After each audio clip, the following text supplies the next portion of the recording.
Dans notre société, obsédée par l'image corporelle et les régimes, les troubles alimentaires, tels que l'anorexie, la boulimie et l'hyperphagie, sont devenus des problèmes de santé mentale de plus en plus préoccupants.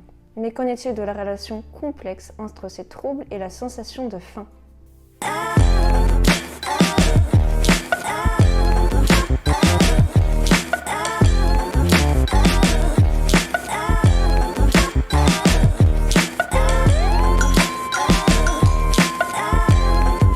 Dans cette vidéo, nous allons explorer le lien entre l'anorexie, la boulimie et la sensation de faim extrême, ainsi que les conséquences sur la santé physique et mentale et émotionnelle de cette relation. L'anorexie est caractérisée par une peur intense de prendre du poids et une restriction sévère de l'apport calorique. Les personnes souffrant d'anorexie ont souvent une perception erronée de leur propre corps et cherchent à atteindre un poids irréaliste. Dans l'anorexie, la sensation de faim est souvent ignorée ou perçue comme un signe de faiblesse. Les individus peuvent ressentir une faim extrême, mais choisir de la réprimer dans le but de contrôler leur poids et leur apparence. La boulimie est un trouble caractérisé par des épisodes récurrents de suralimentation compulsive, suivis de comportements compensatoires, tels que les vomissements, l'utilisation de laxatifs, une restriction ou un sport intense. Contrairement à l'anorexie, les personnes boulimiques peuvent ressentir une faim extrême pendant leur période de suralimentation.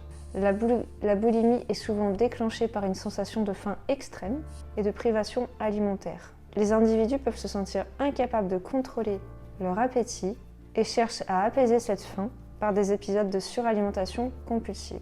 Pour ma part, je me restreignais et je faisais beaucoup de sport dans la journée et le soir j'avais très faim et je faisais des boulimies sur des oléagineux tels que les noix, les amandes et les fruits secs, au point de me faire mal au ventre et d'avoir un ventre ballonné comme une femme enceinte. Ensuite, je n'avais plus faim, je dormais mal. Le lendemain matin, j'avais le ventre gonflé et je n'avais pas du tout faim. Et du coup, je n'avais pas sensation de faim dès le petit déjeuner.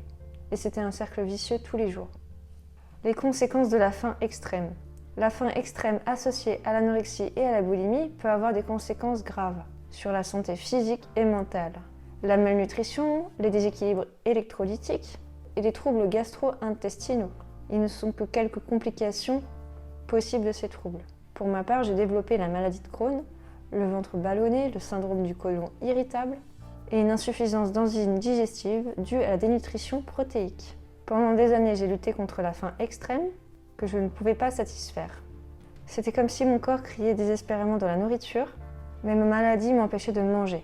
Et surtout, le mal de ventre était plus fort que ma faim. C'était un cycle de privation et de compulsion que j'ai eu du mal à briser. La compulsion boulimique sur les oléagineux et la compulsion dans le sport. C'était comme si je ne pouvais pas m'y empêcher.